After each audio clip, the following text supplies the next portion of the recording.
আসসালামু আলাইকুম প্রিয় চাকরি প্রত্যাশী ভাই বোনেরা, আপনারা সবাই কেমন আছেন? আশা করছি আপনারা সবাই অনেক ভালো আছেন, সুস্থ আছেন। আজকে আমাদের গণিতের ৭ নম্বর ক্লাস। এই ক্লাসে আমরা আলোচনা করব শতকরা অধ্যায় থেকে। শতকরা অধ্যায়ের উপরে আমরা ৬ নম্বর ক্লাস নিয়েছি। সেখানে আমরা অনেকগুলো টপিক শিখেছিলাম। আজকের ক্লাসের মাধ্যমে আমরা শতকরা পুরো অধ্যায়টি শেষ করে ফেলবো ইনশাআল্লাহ। আ আপনারা যে নোটটা করেছেন সেই নোটের পর থেকেই হচ্ছে নোটটা করবেন। হ্যাঁ, একটা অধ্যায়ের নোট এক জায়গাতেই রাখবেন। আর আপনারা কেমন আছেন এইটা একটু জানান। ক্লিয়ারলি সবকিছু শুনতে পাচ্ছেন কিনা সেটাও জানাবেন। ওকে? এবং ম্যাথ ক্লাসগুলা করে উপকৃত হচ্ছেন কিনা সেটাও জানাবেন। এবং আপনারা নিয়মিত পরীক্ষা দিচ্ছেন কিনা এটা বলুন। কারা, কারা নিয়মিত পরীক্ষা দিচ্ছেন এবং পরীক্ষা দেওয়ার পরে আপনাদের ফিডব্যাকটা কি এটা জানাবেন।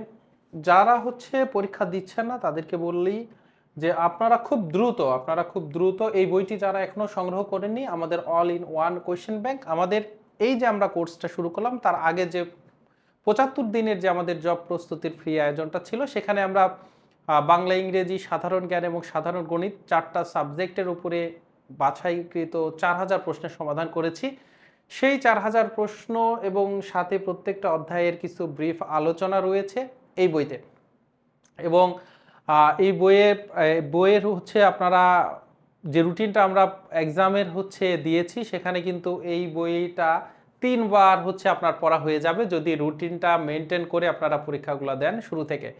সেখানে কিন্তু বলা আছে যে এক্সাম 1 এ আমাদের লেকচার 1, লেকচার 2 থেকে হচ্ছে এই বইয়ের লেকচার 1, লেকচার 2, এক্সাম 2 তে হচ্ছে 3, 4, তারপর 5, 6 এইভাবে কিন্তু একবার শেষ হবে। দেন ১ থেকে ৫ পর্যন্ত, ৬ থেকে ১০ পর্যন্ত, তারপরে লাস্টে অর্ধেক, অর্ধেক করে। ঠিক আছে? আপনারা রুটিনটা একটু ফলো করবেন। তো চলুন আমরা কথা না বাড়িয়ে আমাদের এখন ক্লাসে চলে যাব।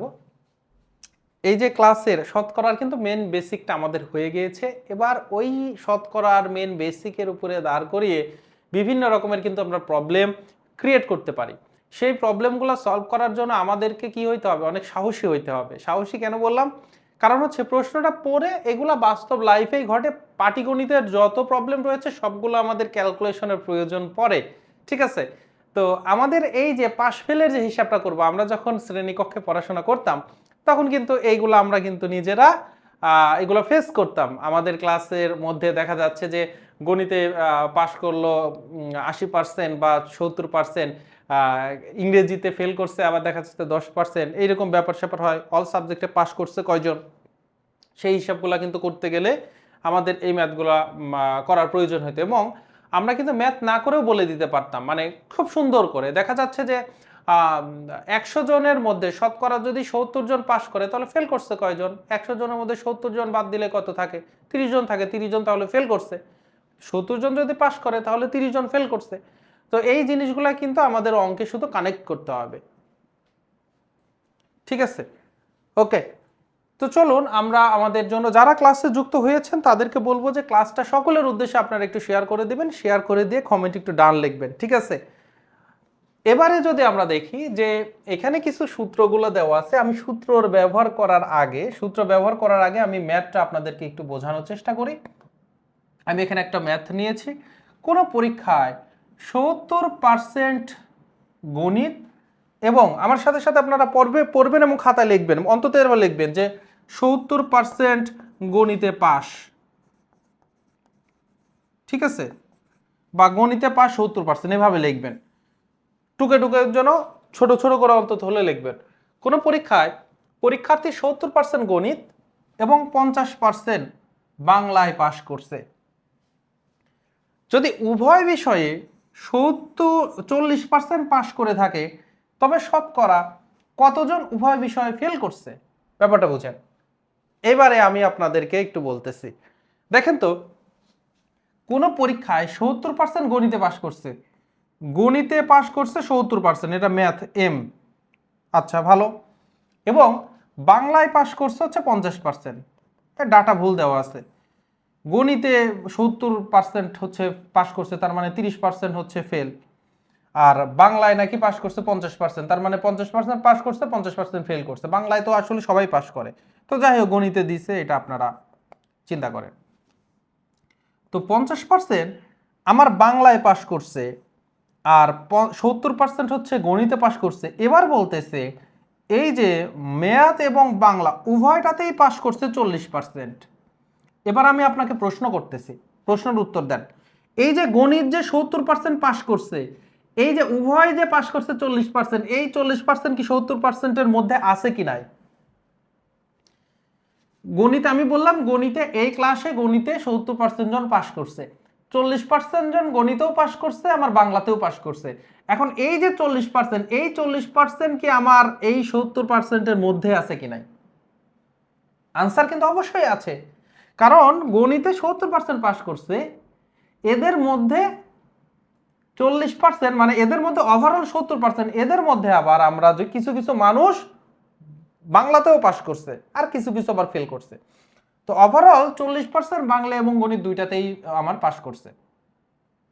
এবার বাংলাতে পাশ করছে 50%। এখন বলতেছি বাংলা ও গণিতে 40%, তো এই 40% কি এই 50-এর মধ্যেও আছে কিনা? উত্তর কি হবে? অবশ্যই আছে। তাহলে আমি যদি এবার এই যে গণিতে পাশ করছে 70%, এই 70% থেকে গণিত ও বাংলায় পাশ করছে যে 40%, এটা যদি বিয়োগ করে দেই তাহলে কি হবে? এরা হচ্ছে শুধু গণিত। তাহলে শুধু গণিতে পাশ করছে, গণিতে পাশ করছে 70%, গণিত এবং বাংলায় পাশ করছে 40%। এই 70 থেকে যদি আমি এই যে উভয় বিষয়ে যারা পাশ করছে এটা যদি আমরা বিয়োগ করি তাহলে কি পাবো? তাহলে যে 30% পাবো, এই 30% শুধু গণিতে পাশ করছে। ওই 30% স্টুডেন্ট গণিতে পাশ করছে, কিন্তু ওরা আবার বাংলায় যে কট খেয়ে গেছে, বাংলায় ফেল করছে। এবার বাংলাতে যে পাশ করছে আমার 50%, এর মধ্যে কিন্তু এই 40%টা আছে। তাহলে শুধু বাংলার কথা যদি আমরা বলি, শুধু বাংলার যদি আমরা কথা বলি, এই 50 থেকে যদি আমরা 40% বিয়োগ করে দেই তাহলে 10% হচ্ছে শুধু বাংলাতে আমার পাশ করছে। এবার দেখেন সিনারিওটা দেখেন, শুধু গণিতে পাশ করছে, বাকি বাংলায় ফেল করছে। গণিতে পাশ করছে 30%, শুধু বাংলায় পাশ করছে 10%। আর এই যে 40% আছে এরা বাংলা ইংরেজি দুইটাতেই, বাংলা আর হচ্ছে গণিত দুইটাতেই পাশ করছে। তাহলে এখন যদি শুধু বাংলা, শুধু হচ্ছে শুধু গণিত, শুধু বাংলা এবং বাংলা প্লাস গণিত, তার মানে এই দুইজন আছে দুই প্রকারের, এরা যে কোনো এক সাবজেক্টে পাস করছে আর এরা উভয় সাবজেক্টে পাস করছে। তাহলে কোনো না কোনো সাবজেক্টে পাস, তাহলে একে আমরা বলতে পারি অন্তত এক বিষয়ে পাস, অন্তত এক বিষয়ে পাস, অন্তত এক বিষয়ে পাস। তাহলে কি হচ্ছে যে অন্তত একটা সাবজেক্টে পাস করছে অথবা সব সাবজেক্টেও করলে করতে পারে। আমার ক্রাইটেরিয়া হচ্ছে অন্তত একটাতে পাস করছে। 30, 10, 40 আর 40, 80%। এই যে 80% স্টুডেন্ট হয় এক সাবজেক্টে পাস করছে, না হলে সব সাবজেক্টে পাস করছে। কিন্তু 80% যদি আমি 100 থেকে বাদ দিই, আর 20% ওরা একদমই ডায়াল স্টুডেন্ট, ঠিক আছে? ওরা একদমই সব বিষয়ে ফেল, কিন্তু সব বিষয়ে ফেল করেছে। কি এই 100% থেকে আমি যদি 80% বিয়োগ করে দেই তাহলে 20% হচ্ছে আমার সব বিষয় ফেল। এইভাবে কিন্তু আমরা বের করতে পারি। এখন এইভাবে বের করতে পারি, আমরা ওইটাকেই কিন্তু ভেন চিত্র আঁকিয়েও বের করতে পারি। কিভাবে? এইটা হচ্ছে ম্যাথ, এইটা হচ্ছে আমার বাংলা। আমি এই যে ম্যাথে হচ্ছে 70% আর হচ্ছে বাংলা 50%, আর এই যে এতটুকু জায়গা যে আছে এরা ম্যাথ আর বাংলা 40%। এখন এই 70%-এর মধ্যে এই এরিয়াও তো, এই পুরাটা তো আমার ম্যাথের। তাহলে এই 70%-এর মধ্যে এরা আছে না নাই? আছে। তাহলে আমরা যদি শুধু এতটুকু বের করতে যাই, আমরা যদি শুধু এইটুকু বের করতে যাই, এই যে এইটুকু, তাহলে কি হবে? এইটুকু হবে এই 70 থেকে 40 বাদ দিলে 30%। আবার যদি আমরা এই দিকে যদি এইটুকু আমরা অংশ বের করতে যাই যে শুধু বাংলা, তার মানে এই রেডটুকু বাদ, তাহলে শুধু বাংলা হচ্ছে 10%। তাহলে এই পাশের এই হচ্ছে নীলটুকু হচ্ছে আমার শুধু গণিত, শুধু হচ্ছে আমার বাংলা 30 আর 10 40, আর এই 40 হচ্ছে আমার কি উভয় বিষয়, তাহলে মোট 80%। আর এগুলার বাইরে যে 20% আছে, এই পুরা হচ্ছে চার কোনো একটা বক্স দিলাম, এটা হচ্ছে আমার 100%, মানে মোট। তাহলে ভিতরে 100 থেকে 80 বাদ দিলে এই যে 20% আছে এরা হচ্ছে উভয় বিষয়ে ফেল।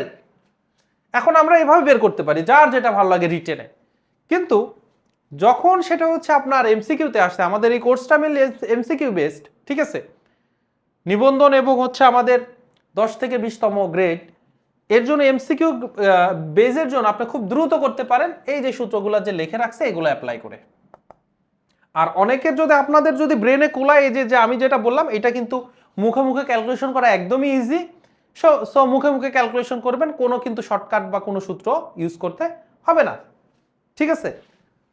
তাহলে এই যে আমাদের দেখেন, আমি এই সূত্রগুলো ইউজ করার জন্য আপনাদের আরেকটু টেকনিক আমি আপনাদেরকে দেখিয়ে দিচ্ছি। সেটা হচ্ছে কি, এই যে আমি যখন উভয় বিষয়ে সব বিষয় ফেল বা উভয় বিষয় ফেল বের করব, তখন মোট থেকে অন্তত এক বিষয়ে পাস করছে এটা বিয়োগ করে দিব। উভয় বিষয়ে ফেলের জন্য কি করছি দেখেন, মোট থেকে, এই যে মোট থেকে অন্তত এক বিষয়ে পাস, অন্তত এক বিষয়ে পাস, এইটা আমরা বিয়োগ করে দিছি। তাহলে অন্তত এক বিষয়ে পাশের জন্য আমাদেরকে কি করতে হবে, এই যে কয়টা সাবজেক্ট, দুইটা সাবজেক্ট বা তিনটা সাবজেক্ট থাকলে দুইটা সাবজেক্টের জন্য আমি সূত্র লিখেছি প্রথম বিষয়ে পাস, দ্বিতীয় বিষয়ে পাস মাইনাস উভয় বিষয়ে পাস। কেন মাইনাসটা করলাম, এই যে দেখেন এই 40%টা কিন্তু এর মধ্যেও আছে, এই 40%টা কিন্তু এর মধ্যেও আছে। এই পুরা জিনিসটা আমি দেখেন শুধু গণিতের জন্য আমি কি করছি, 40%টা বাদ দিছি, শুধু বাংলার জন্য 40% বাদ দিছি। এই জন্য দুই জায়গা থেকেই বাদ দিয়ে দিছি এবং একবার কিন্তু যোগ করছি। কেন যোগ, কারণ এটাও তো একটা ক্রাইটেরিয়া, উভয় বিষয়ে পাস করছে। তো এইটাকে খুব সহজে আপনারা কি করতে পারতেন, যে এই যে এক বিষয়ে পাস করছে মানে গণিতে পাস করছে 70%, বাংলায় পাস করছে 50%, এখান থেকে উভয় বিষয়ে যে পাসটা আছে এটা যদি বিয়োগ করে দিতেন, তাহলে এই 70 আর 50 120 আর 40 বিয়োগ করলে দেখেন 80%। দেখেন একবারে চলে আসলো না। তো সূত্র ইউজ করলে এইটা হয় যে অন্তত এক বিষয় পাস যখন করব তখন সবগুলা বিষয়ের পাস মাইনাস উভয় বিষয়ের পাস। এখানে যদি 4টা বিষয় থাকতো তাহলে প্রথম বিষয়ের পাস, দ্বিতীয় বিষয় পাস, তৃতীয় বিষয় পাস, চতুর্থ বিষয় পাস মাইনাস অল সাবজেক্টে পাস। এটা করতাম না, তখন কিন্তু আমার যখন 4টা হইতো তখন কিন্তু দুইটা দুইটা করে আবার বিয়োগ করা লাগতো। এইটা আবার কিন্তু খেয়াল রাখতে হবে, এইটা কিন্তু খেয়াল রাখতে হবে। তখন ওই যে আমাদের যে সেটের সূত্র ছিল, সেটের সূত্র কিন্তু আমার তখন প্রথম দুই বিষয় পাস এটা বিয়োগ করতে হবে, দ্বিতীয় আর তৃতীয় বিষয়ের পাস সেটা বিয়োগ করতে হবে। সো এই সূত্রটা শুধু কিন্তু আপনার দুইটা হচ্ছে যখন দুইটা সাবজেক্ট, তো সেটার জন্য আমি কিন্তু বলে রাখলাম, যখন দুইটা সাবজেক্ট শুধু তার জন্য, আর আপনাদের দুইটা সাবজেক্টের জন্যই পরীক্ষাতে আসবে, ঠিক আছে। ওকে, তাহলে এইটা মাথায় রাখলাম। আর 3টা বিষয় হইলে তখন আমার ভেন চিত্র দিয়ে করতে হবে, একটু জটিল হবে, এগুলো আসবে না। এবারে অন্তত একটা বিষয় পাস যখন হবে তখন প্রথম বিষয় পাস, দ্বিতীয় বিষয় পাস মাইনাস উভয় বিষয় পাস। আর যখন অন্তত এক বিষয় ফেল হবে তখন কি হবে, সেম জিনিস থাকবে, শুধু প্রথম বিষয় ফেল, দ্বিতীয় বিষয় ফেল মাইনাস উভয় বিষয় ফেল। তাহলে উভয় বিষয়ে পাস কি করতে হবে, মোট থেকে অন্তত এক বিষয়ে ফেল বিয়োগ করতে হবে। অন্তত এক বিষয়ে ফেল থেকে যদি আমি মোট থেকে যদি কোনো না কোনো বিষয় ফেল করছে এরকম মানুষদের সবাইটা বাদ দিয়ে দেয়, তাহলে কি যারা থাকবে এরা কি সব বিষয় পাস করছে। আর সব বিষয় ফেল যখন আমাকে বের করতে বলবে তখন কি করতে হবে, যে ক্লাসের মধ্যে সব বিষয় ফেল করছে কয়জন, তাহলে অন্তত এক বিষয়ে পাস করছে এরকম মানুষকেও আমি বাদ দিয়ে দিতে হবে। অন্তত এক বিষয়ে পাস করছে এইরকম মানুষকেও বাদ দিয়ে দিলে আমার মোট ফেল পাওয়া যায়, যারা সবাই সব বিষয়ে ফেল করছে, ঠিক আছে। এখন আমরা এইটা অ্যাপ্লাই করে খুব দ্রুত করতে পারি।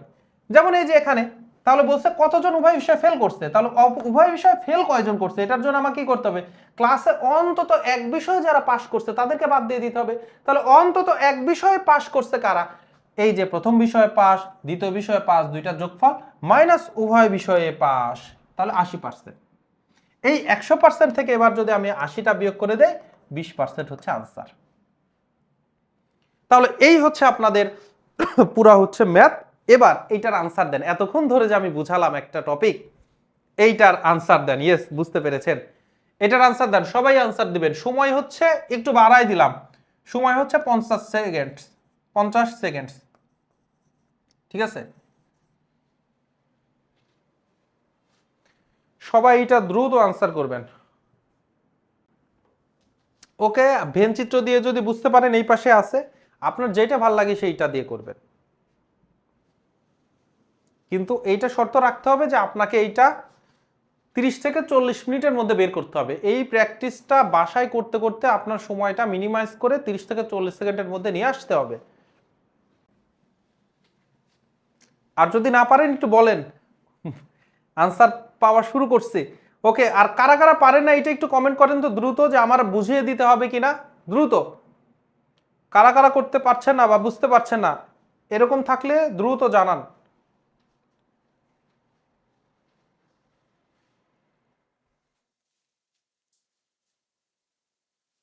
উত্তর সবাই 600 দিচ্ছে, একজন আবার এর মধ্যে 500 দিয়ে ফেলছে।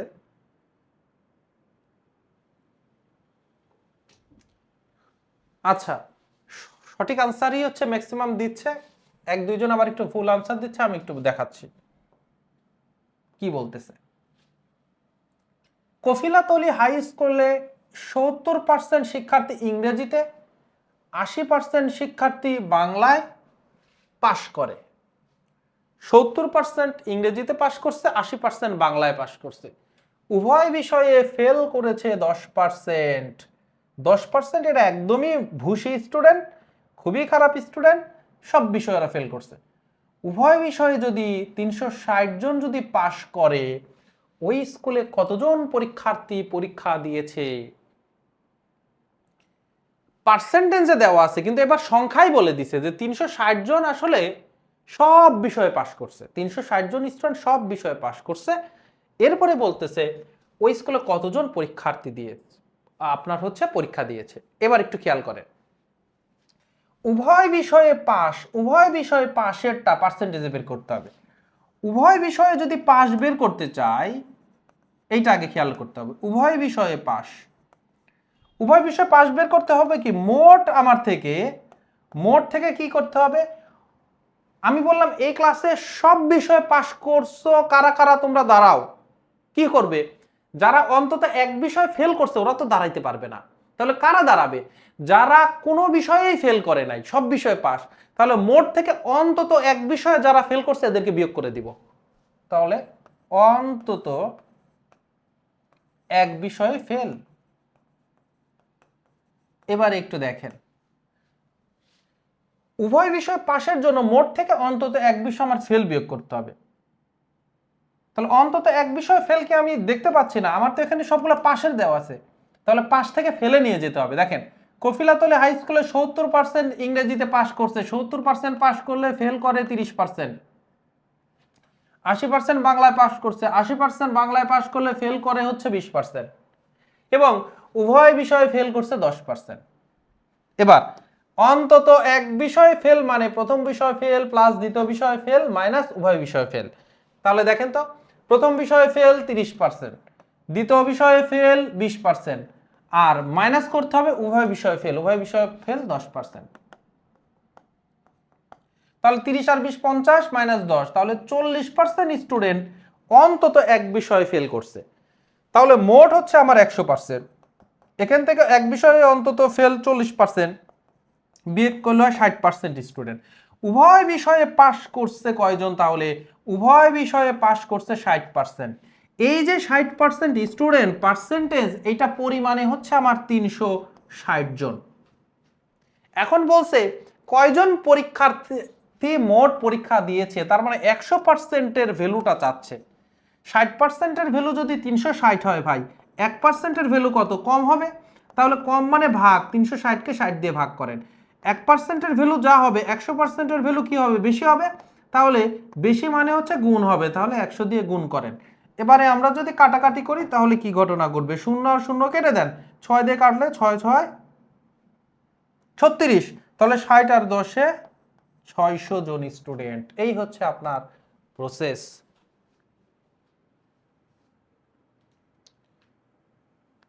ঠিক আছে, এই হচ্ছে প্রসেস। আশা করি বুঝতে পেরেছেন। এবার আসেন, এই যে জ্বালানির দাম বেড়ে যায়, জ্বালানির দাম বেড়ে গেলে কি আমাদের বেতন কি বাড়ছে? বেতন বাড়ে নাই, সো আমাদের খাওয়া দাওয়া কমাই ফেলতে হবে। এখন খাওয়া দাওয়া তো কমাইতেও আমরা পারি না, তখন হচ্ছে খাবারের যে ইনগ্রেডিয়েন্ট গুলা রয়েছে, যেই সকল খাবার তৈরি করার জন্য যে সকল কাঁচামালগুলো লাগে, যেমন ভোজ্য তেল, তারপরে হচ্ছে আমরা কি করতে পারি, মরিচ লবণও তার কম দেওয়া যায় না, কমানোর মধ্যে এই তেলটাই কমানো যায় না, মানে কমানো যায় আর কি। তো তেলের ব্যবহারটা কমাই দিব, ঠিক আছে। তো তেলের ব্যবহার কমাই দিব, দাম যেহেতু বেড়ে গেছে তেলের ব্যবহার কমাই দিব, কারণ আমার তো ইনকাম ঠিক আছে। ইনকাম ঠিক থাকা মানে ইনকাম তো সেম আছে, ইনকাম সেম থাকা মানে আমার খরচটা বাড়ানো যাবে না। আবার হচ্ছে আমি কি করতে পারি, যেমন যেমন ধরেন বিদ্যুতের দাম বেড়ে গেছে কিন্তু আমার ইনকাম হচ্ছে সেম আছে, সো আমার বিদ্যুতের ব্যবহারটা কমাই দিতে হবে। এই রকম ব্যবহারটা, দাম বাড়লে ব্যবহারটা কমাই দিয়ে, কারণ আমাদের তো আর রাতারাতি দাম বেড়ে যায় কিন্তু রাতারাতি তো আর বেতন বাড়ে না, তখন আমাদের ব্যবহারটা কমাই দিতে হবে। তো যেমন এখানে একটা প্রশ্নটা দেখি, ওই শর্টকাট মানে হচ্ছে প্রসেসের দিকে আমরা একটু পরে যাব। চিনির মূল্য 10%, চিনির মূল্য 10% কমে যাওয়ায় চিনির দাম এখন কমে গেছে, এখন আপনারা তো খুব খুশি। চিনির দাম যেহেতু কমে গেছে, এখন প্রচুর হচ্ছে আমাদেরকে সেমাই বানাইতে হবে, তারপরে পায়েস বানাইতে হবে, মিষ্টি জাতীয় জিনিস বারবার খাবো, গরম বেশি পড়তেছে বারবার লেবুর শরবত খাবো। চিনির মূল্য 10% যেহেতু কমে গেছে, চিনির ব্যবহার শতকরা কত ভাগ বাড়ালে আমাদের কি হবে, চিনি বাবদ খরচ একই থাকবে, চিনি বাবদ খরচ একই থাকবে। চিন্তা করে দেখেন, ধরেন আগে আপনার বাজেট ছিল চিনির জন্য 100 টাকা, এটা ধরে নেন, আমি বোঝাচ্ছি আপনাদেরকে। তাহলে ধরে নিন 100 টাকা হচ্ছে আপনার চিনির জন্য বাজেট। 100 টাকা যদি চিনির জন্য বাজেট হয়, তাহলে চিনির দাম 10% বাড়ছে, 10% বেড়ে যাওয়াতে, সরি 10% কমে গেছে চিনির দাম। তাহলে যেই চিনির দাম আগে 100 টাকা ছিল, এখন সেই চিনির দাম হয়ে গেছে 100 থেকে 10 টাকা বিয়োগ হয়ে 90 টাকা।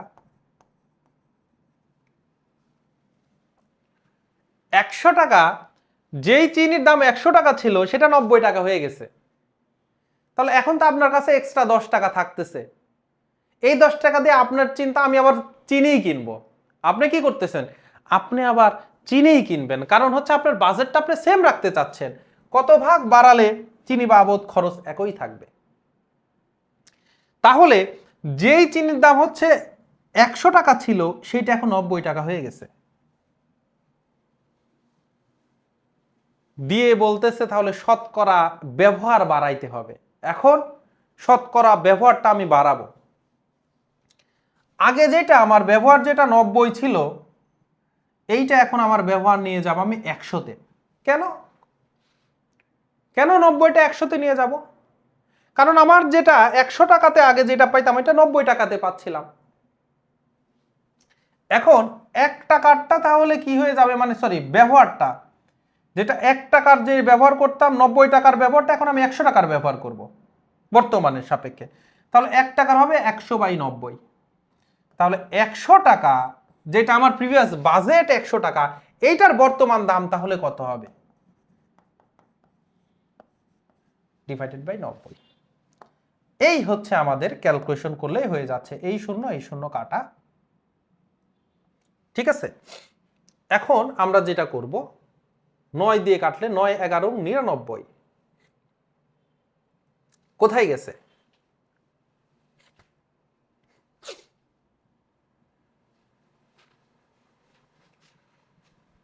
ইয়েস, আমাদের যেটা করতে হবে, আমাদের কি হয়েছে, এই যে 10 টাকার, সরি এক্সট্রা কয় টাকা আছে, এক্সট্রা 10 টাকা আছে, 10% দিতে হবে, ঠিক আছে।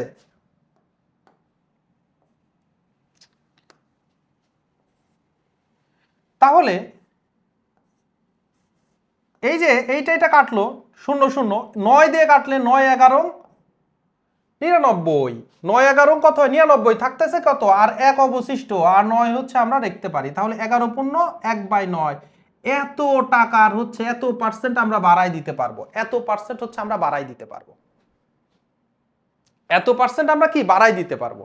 আর 100 টাকা যদি আপনি দেন তাহলে একটা লাস্টে বিয়োগ করে দিতে হবে। এবার দেখাচ্ছি, 10 টাকা দিলে সরাসরি আপনার পার্সেন্টেজটা বের হয়ে যাবে। আর 100 টাকা যদি আপনারা দেন তাহলে যে ক্যালকুলেশনটা হবে সেটা হচ্ছে আপনার, এখানে যে ক্যালকুলেশনটা হবে সেইটা হচ্ছে আপনারা যদি ক্যালকুলেশন করেন তাহলে হচ্ছে 0 উপরে হচ্ছে 1000 আর এই এখানে হচ্ছে 9 আছে, তাহলে 9 একে 9, তাহলে 1 আবার 10 আবার একটা 1, তারপরে হচ্ছে আপনারা আর একটা হচ্ছে 0 আছে আবার একটা 1, 111.1/9 এইটা হচ্ছে।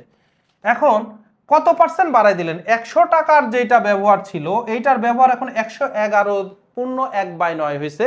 111 থেকে যদি এবার 100টা আপনি বিয়োগ করে দেন তাহলে 11.1/9 থাকতেছে, এই পার্সেন্টটা বৃদ্ধি পেল।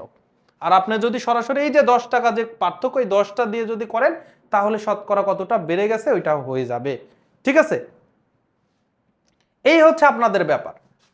আর পরীক্ষার ক্ষেত্রে আপনাদেরকে এটা খুবই কমন টপিক, খুবই কমন টপিক। আমি এই জন্য বলতেছি এইটার জন্য অন্তত আপনারা কি করবেন, শর্টকাটটা মাথায় নিয়ে রাখবেন। শর্টকাটটা মাথায় নিয়ে রাখবেন। শর্টকাটটা মাথায় নেওয়া খুবই হচ্ছে সহজ।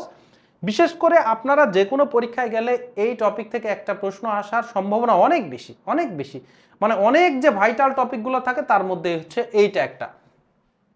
তো ব্যবহার যখন হ্রাস, কখন? যখন দাম বেড়ে যায়, মূল্য যখন বেড়ে যায় তখন ব্যবহারটা আমরা হ্রাস করে দেই, কমায় দিতে হবে।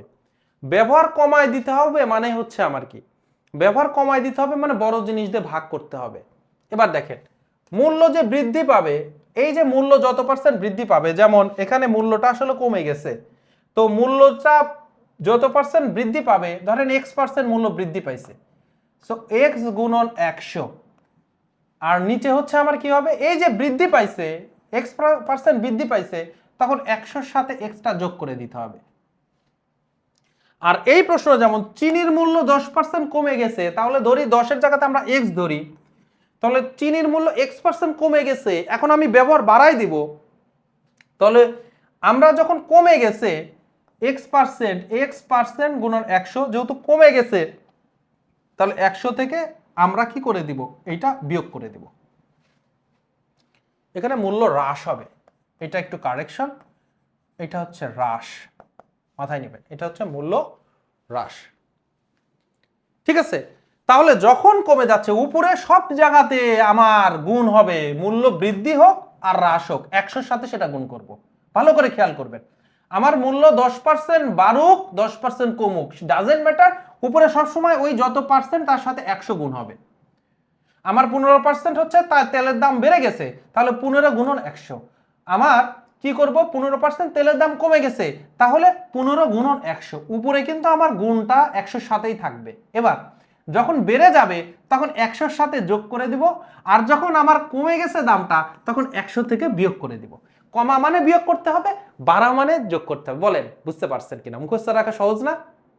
তাহলে এই আনসারটা সবাই করবেন, সবাই করবেন। দেখেন তেলের মূল্য কি হয়েছে, 25% বেড়ে গেছে, তো বাড়ুক আর কমুক উপরে যেটা হবে, যে পার্সেন্টেজটা বেড়ে গেছে অথবা কমে গেছে সেই পার্সেন্টের সাথে 100 গুণ হবে।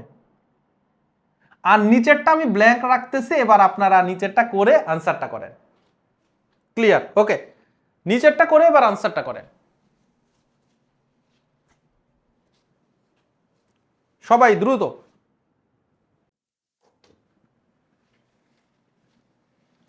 ওকে, তাহলে দেখেন যেহেতু তেলের দাম বেড়ে গেছে, বেড়ে যাওয়া মানে নিচে আমার 100-র সাথে যোগ হবে, বেড়ে যাওয়া মানে নিচে কি হবে, 100-র সাথে যোগ হবে। তাহলে উপরে আছে হচ্ছে 25 গুণন 100, নিচে 100-র সাথে বেড়ে গেছে, যোগ হবে 125, 25 দিয়ে কাটলে 5-25 125, 5 দিয়ে 20, 20%। একদমই ইজি ব্যাপার। তাহলে কমে যাক আর বেড়ে যাক উপরে কিন্তু সেই x গুণন 100ই থাকবে। যদি কমে যায় তাহলে আমার ব্যবহার বাড়াইতে হবে, তো কমে যাওয়া মানে 100 থেকে মাইনাস যদি কমে যায়, আর বেড়ে যাওয়া মানে 100 থেকে প্লাস। আশা করি প্রবলেম হবে না কারো। বলেন প্রবলেম হবে কিনা?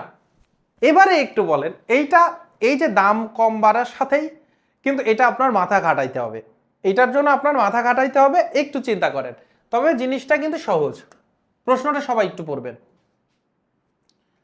প্রশ্নটা সবাই পড়বেন। কি বলতেছে দেখেন, চালের মূল্য 20% বৃদ্ধি পাওয়ায় 750 টাকায় পূর্বাপেক্ষা 5 কেজি চাল কম পাওয়া গেল। 1 কেজি চালের পূর্ব মূল্য কত ছিল? আপনি 700 ধরেন, সে ফর এক্সাম্পল আপনি 750 টাকা নিয়ে গেছেন, 750 টাকা আপনি নিয়ে গেছেন, তো 750 টাকা নিয়ে গেছেন 25 কেজি চাউল কিনবেন, 25 কেজি চাউল কিনবেন। যে দেখেন চাউলের দাম বেড়ে গেছে, যে দেখতেছেন চাউলের দাম বেড়ে গেছে, আর এই যে চাউলের দাম বেড়ে গেছে যার কারণে আপনার 25 কেজি চাল পেলেন না, আপনি তার কাছ থেকে 5 কেজি চাল কম পেয়েছেন। অনেক সময় বাজারে যেয়ে দেখতে পারেন যে কলার দাম কমে গেছে, দিয়ে আপনি কলা বেশি পাইছেন, মানে পরীক্ষাতে আপনাদের এরকম জিনিসপাতিগুলো দিবে। এবারে কোশ্চেনের মধ্যে যে 750 টাকা ছিল, এই 50 এর 20% দাম বাড়ছে, তাহলে 750 এর 20%টা কত? এটা আগে আমাদের বের করতে হবে। 750 এর মানে গুণন 20%, পার্সেন্ট মানে 100 দিয়ে ভাগ। বলেন এগুলো আমরা শিখছি কি শিখি নাই? যদি শিখে থাকি এবার ক্যালকুলেশনটা করি। এই শূন্য কাটা, 10 দিয়ে কাটলে 10 দুগুণে 20, 25 দুগুণ 75 দুগুণে 150 টাকা। এবার দেখেন 750 টাকা এর 20% হচ্ছে 150 টাকা। তেলের দাম, সরি চালের দাম যেহেতু 20% বাড়ছে, এখন 150 থেকে 150 বাদ দিলে 600 টাকা পাওয়া যায়।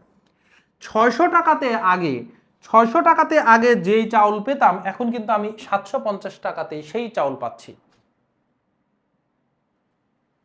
ঠিক আছে, এই যে তেলের দাম, চালের দাম যে 20% বেড়ে গেল, এই 20% কিন্তু বেড়ে যাওয়ার কারণে আমি 5 কেজি চাউল কম পেলাম।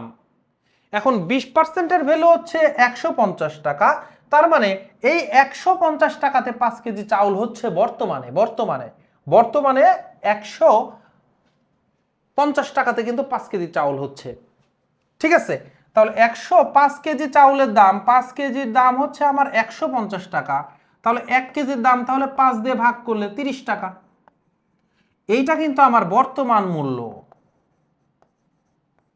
কিন্তু পরীক্ষাতে কিন্তু আমার বর্তমান মূল্য চায় নাই। আমার পরীক্ষাতে চেয়েছে, প্রশ্নে চেয়েছে 1 কেজি চালের পূর্ব মূল্য কত। 1 কেজি চাউলের পূর্ব মূল্যটা আমার চেয়েছে, তো চাউলের দাম 20% বাড়ছে, তো ধরেন পূর্ব মূল্য আমার কত ছিল? পূর্ব মূল্য ধরেন 100% ছিল, এইটার সাথে 20% বেড়ে গেছে, তাহলে বৃদ্ধি কত পার্সেন্ট? বৃদ্ধি হচ্ছে 20%, তাহলে বর্তমান কত পার্সেন্ট? বর্তমান হচ্ছে এই 20 যোগ করলে 120%। এই 120%-এর ভ্যালু টাকাতে কত আসছে? 30 টাকা আসছে। তাহলে আপনাকে করতে হবে 120% ইকুয়াল যদি 30 টাকা হয়, তাহলে 100% ইকুয়াল কত? 30 ডিভাইডেড বাই 120 গুণন হচ্ছে 100। ক্যালকুলেশন করে যেটা হবে সেটা আমার আনসার। এই শূন্য আর এই শূন্য কেটে দিলাম। এবার 2 দিয়ে কাটলে এখানে 5, এখানে 6, 6 দিয়ে কাটলে 5 ছক 30, 5 5 25 টাকা। এই হচ্ছে আমাদের প্রসেস। তাহলে ম্যাথের কিন্তু আপনার এই যে ম্যাথের যে ভিতরের যে আমাদের কি আছে, মানে যে আমাদের শর্তটা রয়েছে, সেই শর্তর জায়গাতে আমাকে হিট করতে হবে। মুখস্থ যদি করতে চান যে আমি একদম এই হচ্ছে টাইপ মুখস্থ করব, তো টাইপ মুখস্থ করে ওই টাইপের পারবেন। টাইপ থেকে যদি একটু দূরে দেওয়া যায় তখন কিন্তু সলভ করতে পারবেন। এই জন্য এইটার বাস্তবতাটা কেমন হয় এইটা আমাদের ফিল করতে হবে। এই যে আমার 20% বৃদ্ধি পাওয়ার কারণেই তো আমার কি হয়েছে, 5 কেজি আমি কম পেয়েছি। তাহলে 750-এর যে 20%, এইটা তো আমার 150 টাকা, বর্তমানে 150 টাকাতে আমি 5 কেজিই পাবো, যেহেতু 5 কেজি আমি কম পেয়েছি। এটা বর্তমান মূল্য, এটা কিন্তু আমার প্রিভিয়াস না। তাহলে এটা 120%-এর ভ্যালু, তাহলে প্রিভিয়াসের ভ্যালু বের করতে হবে আমার 100%-এরটা। 750 টাকাতে 30 দিয়ে ভাগ করলে আপনি যেটা পাবেন, এই 750 টাকাতে 30 দিয়ে ভাগ করলে যেটা পাবেন সেটা হচ্ছে বর্তমানে এই কয় কেজি চাউল আপনি পেয়েছেন। ঠিক আছে, বর্তমানে এই কয় কেজি চাউল আপনি পেয়েছেন। লিখিততে নিয়ে আপাতত টেনশন করার দরকার নাই, কারণ এইটাতে যেন আমাদের প্রস্তুতিটা হচ্ছে এমসিকিউ এর জন্য। নিবন্ধনে কিন্তু লিখিত নাই। 10 থেকে 11 10 থেকে 20তম যে গ্রেডগুলা রয়েছে, আমরা কিন্তু ব্যাংকের প্রস্তুতি নেওয়াই না। সো এই যে গুলাতে আছে এগুলাতেও আবার লিখিত নাই। তো এই জায়গাতে আপনারা কি করবেন, প্রিলির জন্য মেইনলি। আর লিখিত কিছু জায়গাতে আবার লিখিত আছে, লিখিতের জন্য আমাদের লিখিত মানে ফুল ওইটা আরেকটু সময় নিয়ে পড়াইতে হবে, না হলে তখন তো আমার ধরে ধরে প্রত্যেকটা টপিকের লিখিত করাতে হবে। ঠিক আছে, ওকে।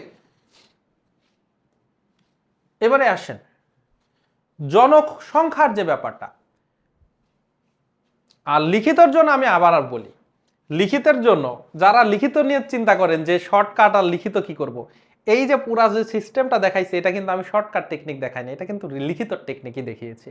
আপনাকে জাস্ট এই যে এটা লিখতে হবে যে 720-এর 20% হচ্ছে ইকুয়াল, এটা বের করছেন এবং লিখবেন বর্তমানে 150 টাকাতে 5 কেজি চাউল পাওয়া যায়, তাহলে 5 কেজির দাম 150 টাকা, সুতরাং 1 কেজির দাম 30 টাকা।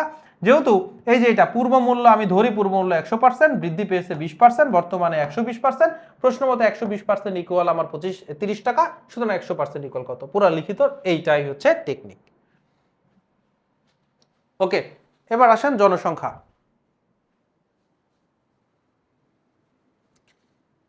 এবারে আসেন জনসংখ্যা। দেখেন প্রশ্ন করতেছে কোন শহরের জনসংখ্যা, কোন শহরের, এই যে জনসংখ্যার টপিকটা কিন্তু আমরা শিখে ফেলছি, কিন্তু আগে মান দিয়ে শিখেছে। যেমন ধরেন 10% 450-কে 10% বৃদ্ধি করলে কত হবে?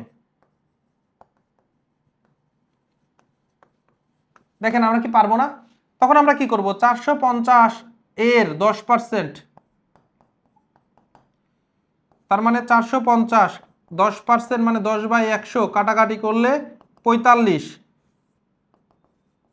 এই 45-কে 450-এর সাথে যোগ করলে 495, এটা হচ্ছে আমার আনসার। আর না হলে যেহেতু 450-এর 10% যেহেতু বাড়াবো, তার মানে 450টা হচ্ছে আমার 100%, পুরোটা একটা সংখ্যা, পুরোটা গত দিনে কি মাথায় আসতেছে কি, এর 10% বাড়াইলে আমার 110% হয়ে যাবে।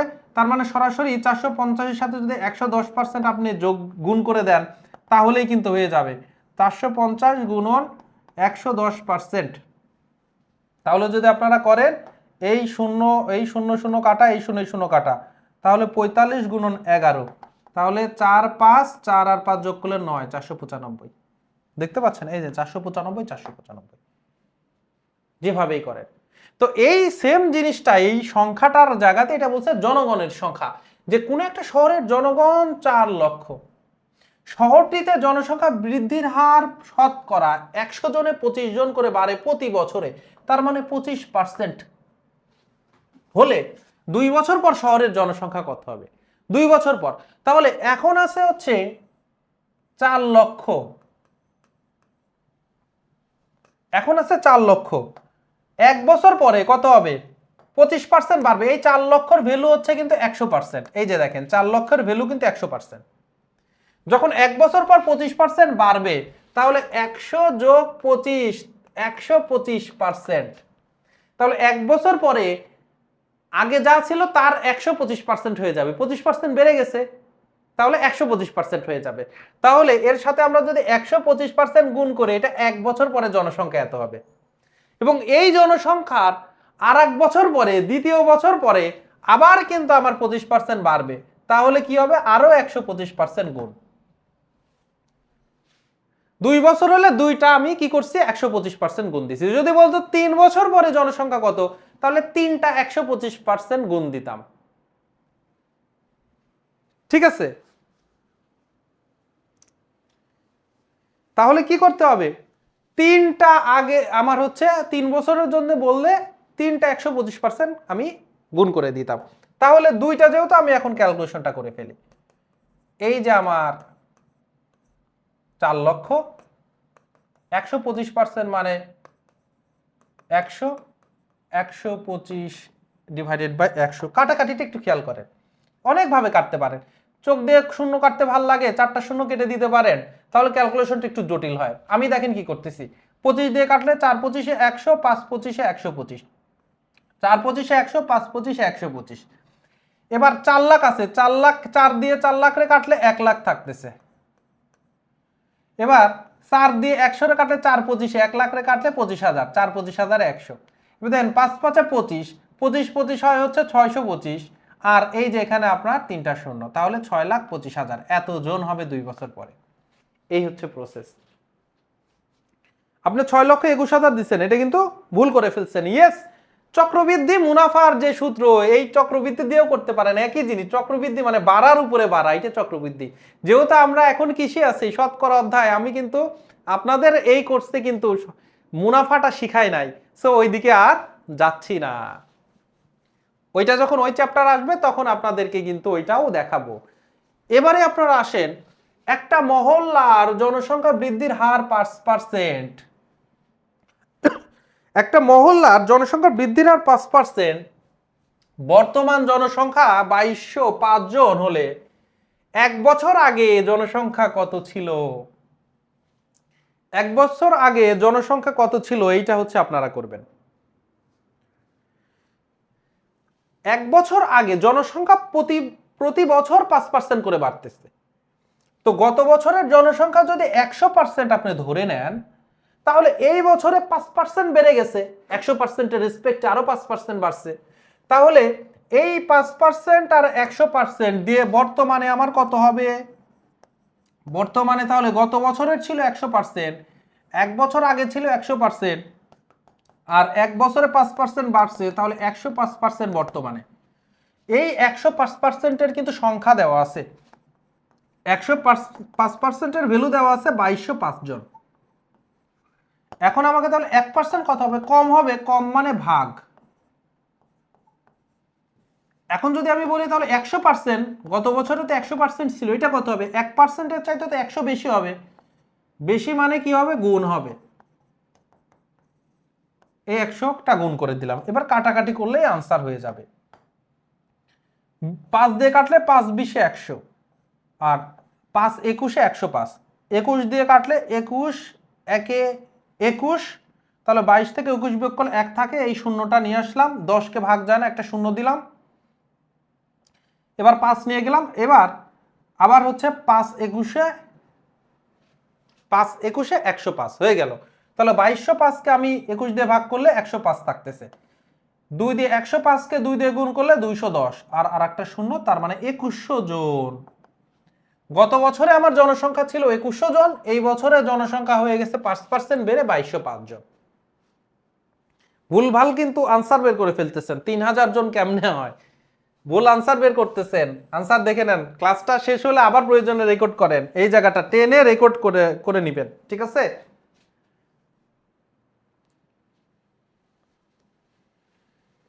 এবারে আসেন, এই যে দুইটি ভিন্ন অংশের একত্রে শতকরা, যেমন কি বলছে, একটা শ্রেণীর 20 জন ছাত্র আছে, একটা ক্লাসে 20 জন ছাত্রী আছে, 30 জন ছাত্র আছে।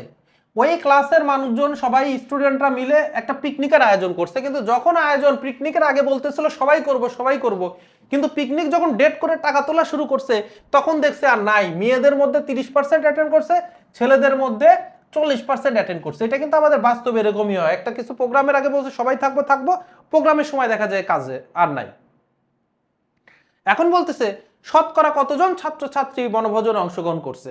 এই যে 20 জন ছাত্রীর মধ্যে, এই 20 জন মধ্যে ছাত্রীদের কিন্তু 30% অংশগ্রহণ করছে। তাহলে 20-এর 30%, 20 গুণন 30% মানে 30/100। কাটাকাটি যদি আমরা করি তাহলে 3 দুগুণে 6, এই 20 জনের মাঝে মাত্র 6 জন হচ্ছে ছাত্রী অংশগ্রহণ করছে। আর 30 জন ছাত্রের মধ্যে 30-এর কিন্তু আমাদের কয়জন? 30-এর হচ্ছে আমার 40%, তাহলে 40%।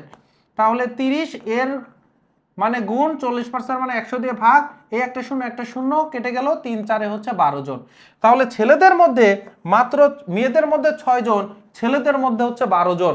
তাহলে অংশগ্রহণ করছে মোট কি? মোট অংশগ্রহণ করছে কয়জন? অংশগ্রহণ করছে 6 আর 12 যোগ করলে 18 জন হয়। মোট স্টুডেন্ট কয়জন? 20 আর 30 যোগ করলে 50 জন। তাহলে 50 জনের মধ্যে অংশগ্রহণ করছে 18 জন, একজনের মধ্যে অংশগ্রহণ করছে 18 ডিভাইডেড বাই 50। সুতরাং 100 জনের মধ্যে করছে কত? এর সাথে 100 গুণ হবে। কাটাকাটি আমরা যদি করি 25 দুগুণে 50, তাহলে 18 দুগুণে 36 জন। 100 জনে 36 জন করা মানে আনসার হচ্ছে আমার কতজন? 36%। ঠিক আছে, 36%। এই হচ্ছে পুরো রিটেনের প্রসেস। ছাত্রীদেরটা আগে বের করে ফেলবেন, ছাত্রদের এরপরে মোট হিসাব করে আপনার রিটেন এটা প্রসেস। আর আমরা একত্রে শতকরার জন্য সূত্র একটা ইউজ করতে পারি। সেটা হচ্ছে প্রথমে যেটা আমাদের দেওয়া থাকবে, ধরেন প্রথমে দেওয়া আছে এই যে এটা হচ্ছে এ ধরে নেবেন যে দুইটা আমাদের টার্ম দেওয়া আছে। শ্রেণীর এজন ছাত্রী তাদের পার্সেন্টেজ, এর অংশের পার্সেন্টেজ এক্স, 20 জন ছাত্রী তাদের 30% ছাত্রী, তাহলে এর পার্সেন্টেজ এক্স, এবং ছাত্রটাকে আপনি বি ধরেন, এবং এই যে দ্বিতীয় যে টার্ম আছে দ্বিতীয় অংশের পার্সেন্টেজ হচ্ছে আপনার 40%, তাহলে দ্বিতীয় অংশের পার্সেন্টকে ওয়াই ধরেন। তাহলে একত্রে শতকরা হবে এ এক্স, যেই অংশটা রয়েছে মোট পরিমাণ তার পার্সেন্টেজটা গুণ হবে বি এর পার্সেন্টেজ ওয়াই, আর নিচে আমাদের মোট শিক্ষার্থী বা মোট এটা টাকা থাকতে পারে, মোট কোনো একটা জিনিস থাকতে পারে, তাহলে এ আর বি দিয়ে ভাগ। যেমন ধরেন এ আছে কয়জন? 20, এর পার্সেন্টেজ কত? 30, বি আছে কয়জন? 30 জন, এদের পার্সেন্টেজ কত? 40, নিচে হচ্ছে 20 আর হচ্ছে 30। ক্যালকুলেশন করেন, 20 30 600, 3 4 1200 আর নিচে 50। ঠিক আছে, এত হচ্ছে পার্সেন্ট। এটা যদি ক্যালকুলেশন করেন 12 আর 13 1800, 1800কে 50 দিয়ে ভাগ করলে 36। এই হচ্ছে আনসার। তাহলে এইটা যদি আপনারা অ্যাপ্লাই করেন, দ্রুত এটার আনসার করেন। ইয়েস, এটা শর্টকাট আছে। শর্টকাট তাহলে দেখে নিলেন। শর্টকাট কি? শর্টকাট হচ্ছে X plus by divided by A plus B. তিনটা যদি হতো, ধরেন A Y X plus B Y plus C Z, তখন নিচে হইতো A plus B plus C. ঠিক আছে, তো যেহেতু দুইটা এক্স প্লাস বিওয়াই, এটা যদি আপনারা অ্যাপ্লাই করেন, সবাই আমার আগে আনসার দেওয়ার চেষ্টা করেন, আমি হচ্ছে আপনাদেরকে করে দিচ্ছি। এক ব্যবসায়ী তার আমদানিকৃত 240টা বাইকের মধ্যে 240টি বাইকের মধ্যে 15%, তাহলে এর ভ্যালু 240, এইটার পার্সেন্টেজ হচ্ছে 15% বাইক ত্রুটিপূর্ণ। পরবর্তীতে আমদানি করছে 160টা বাইক, এটা বি এর ভ্যালু। এই পরবর্তী চালানে আসলে তার প্রবলেম আছে হচ্ছে আপনার 5% ওয়াই এর ভ্যালু। এখন বলতেছে সে দুইবারই যে আমার যতগুলো আমদানি করছে তার মোট কত পার্সেন্ট ত্রুটিপূর্ণ বাইক পাইছে। তাহলে একত্রে শতকরা কি হবে?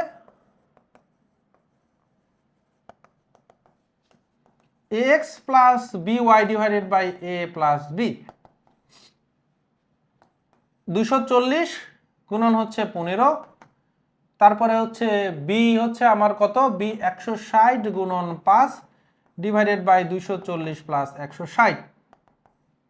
240 আর 160 যোগ করলে হয় হচ্ছে 400। এবার 24 আর 15, আমরা জানি 8 15 120, 8 15 120, তাহলে 24কে কি 3 8 24, তাহলে 3 120, 360 আর একটা শূন্য 3600, যোগ 5 ষোলং 80, 800, তাহলে 36 আর 800 হচ্ছে আমার 4400 ডিভাইডেড বাই হচ্ছে আমার 400, তাহলে কাটাকাটি করলে 4 11 44, 11%। এই হচ্ছে প্রসেস। না, এতগুলো শর্টকাট মনে থাকে না জন্যই আমি কিন্তু আপনাদেরকে বলছি যে যেমন একটা শর্টকাটে এই হচ্ছে ইয়াতে বলছি ওইটা শর্টকাট মনে রাখবেনই, আর বাকিগুলোর জন্য কিন্তু আমি আপনাদেরকে প্রত্যেকটার প্রসেস দেখিয়েছি। যে যেমন এইটার জন্য আপনি শর্টকাট তো আপনার করার দরকার নাই, বুঝে বুঝে করেন। যেমন ধরেন এক ব্যবসায়ী 240টা বাইকের মধ্যে 15% তার নষ্ট, তাহলে এই যে 240 এর মানে গুণন 15%, 15/100, তাহলে কাটাকাটি করে নেন, এই শূন্য কাটা, 5 দিয়ে কাটলে 3 5 15, 5 দুগুণে হচ্ছে 10, 2 দিয়ে কাটলে 12 হচ্ছে দুগুণে 24, 3 12 36, তাহলে প্রথম চালানে সে 36টা বাইক হচ্ছে তার নষ্ট ছিল। দ্বিতীয় চালানে 160টা বাইকের মধ্যে 5%, তাহলে 160 এর মানে গুণন 5% মানে 5/100। তাহলে এই শূন্য কেটে দেন, 5 দিয়ে কাটলে 10, 2 দিয়ে কাটলে হচ্ছে 8, তাহলে 8টা বাইক কিন্তু নষ্ট ছিল। তাহলে 36 আর 8-এ মোট নষ্ট হচ্ছে আমার কত? মোট নষ্ট হচ্ছে আপনার 36 আর 8-এ যোগ করলে 44টা। দেখেন, তাহলে মোট নষ্ট হচ্ছে 44। কয়টা মোট বাইক আনছে? কয়টা? 240 আর 160, তাহলে 400টা। তাহলে 400টার মধ্যে 44টা নষ্ট হলে 44কে 400 দিয়ে ভাগ করে 100 দিয়ে 100% দিয়ে গুণ করে দিতে হবে, তাহলেই তো পার্সেন্টেজ বের হয়ে যাচ্ছে। তাহলে আমরা যদি এখানে করি, এই যে 100 দিয়ে 400 কাটলে 4 4, 4 দিয়ে 44 কাটে 4 এবং 44, দেখেন 11%। ঠিক আছে, শর্টকাট তো সবগুলো শর্টকাটের উপর নির্ভরশীল হবেন না, হইলে কিন্তু আপনি পরীক্ষার হলে যে এরকম হইতে পারে। আর শর্টকাটের উপর তখনই নির্ভরশীল হবেন যখন অনেকদিন আপনি হচ্ছে প্রস্তুতি নেওয়া হয়ে গেছে, বারবার পরীক্ষা দিচ্ছেন, পরীক্ষা দিয়ে দিয়ে শর্টকাটগুলো অটোমেটিক মুখস্থ হয়ে যায়। ঠিক আছে, তাহলে আজকের কিন্তু আমাদের এই ছিল, এর মাধ্যমে আমাদের যত হচ্ছে এই শতকরার যত টপিক রয়েছে যেগুলো আপনাদের চাকরি পরীক্ষায় লাগবে, এই দুইটা ক্লাসের মাধ্যমে আমি সবগুলো আপনাদেরকে দেখানোর চেষ্টা করেছি। এখন নির্ভর করবে আপনি কতটুকু পারবেন, আপনি কতটুকু পরিশ্রম করতেছেন, বই থেকে কত বেশি প্র্যাকটিস করতেছেন তার উপরে, এবং এই অধ্যায়ের উপর বারবার পরীক্ষা দিয়ে কোথায় কোথায় ভুল হচ্ছে এগুলা ঝালাই করে নিতে হবে। তাহলে আজকের ক্লাস এখানেই শেষ করতেছি। যারা এখনো বইটা সংগ্রহ করে নাই আমাদের প্রশ্ন ব্যাংক, এটা সংগ্রহ করে নেন। রেগুলার আমাদের ওয়েবসাইটে আপনি পরীক্ষা দেন, এই পেজে প্রতিদিন আপনি স্ক্রল করে দেখুন, লাইভ ক্লাসগুলো করুন, যে প্রয়োজনীয় আপনাদেরকে জন্য ম্যাটেরিয়ালস দেওয়া হয় বা দিক নির্দেশনা দেওয়া হয় সেগুলো মেনে চলুন। আশা করা যায় ভালো একটা প্রস্তুতি নিতে পারবেন। আজকে এখানেই বিদায় নিচ্ছি, আপনাদের সাথে দেখা হবে আগামী ক্লাসে। সে পর্যন্ত ভালো থাকুন, সুস্থ থাকুন। আসসালামু আলাইকুম রহমতুল্লাহ।